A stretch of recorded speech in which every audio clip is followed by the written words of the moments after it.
The most respectable thing about Tim Hecker's music is that it highlights how powerful musical texture on its own can be. With the right kind, merely on its own, or in tandem with several others, it can evoke something truly masterful in the listener's ears and mind, or stomach if they really end up hating it.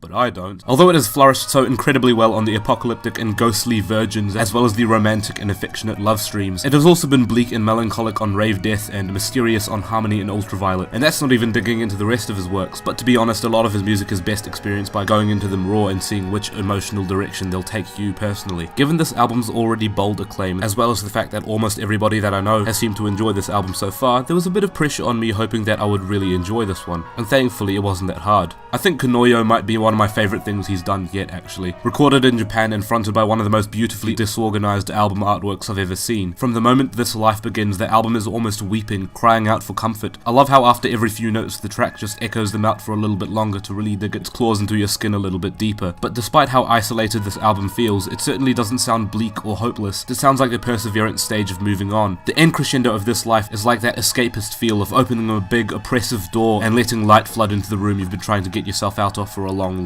time. Excuse the use of Stanley Parable footage here, it was the only demonstration of this that I could find really. Hecker doesn't at all let down on the creativity and density of how each track is layered. In fact, each one is consistently thickened with different kinds of drones, all emitting their own unique emotion. If that sounds vague, that's because it is, and it's actually really hard to review a drone album, so cut me some slack. I do think Is a Rose Petal of the Dying Crimson Light, while having the most heart-wrenching and beautifully poetic title on the album, doesn't quite feel right on the track listing after two totally heart-wrenching pieces. The atmosphere is surely there, it's just too soon after a tepid cooldown, especially since Keyed Out seems more capable of serving its purpose, as well as keeping with the disorienting vibe, by striking at your ears with those strange warped beeps and twangs. I don't know how to describe them actually, they sound like strings on the inside of a piano being plucked or snapped. From then on, the album does a pretty fantastic job of keeping things both settled and tense, although it does become a little bit stagnant because of how long it stays there. I wouldn't say it's difficult to appreciate all the gorgeous sound design that Hecker is orchestrating into fruition, so while it might be lacking in movement, it certainly isn't lacking in,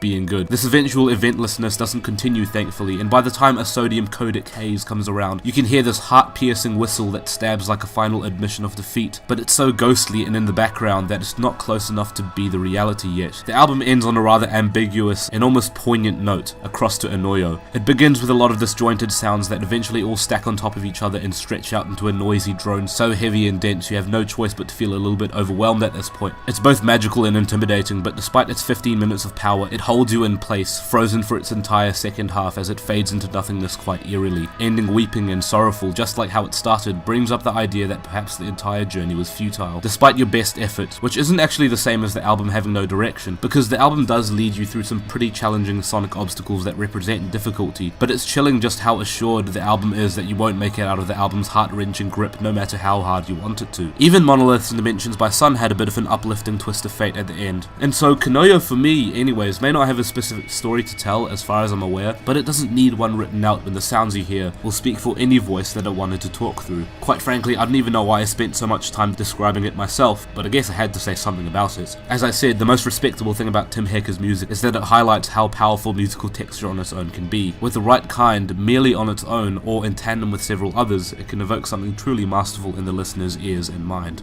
8 out of 10.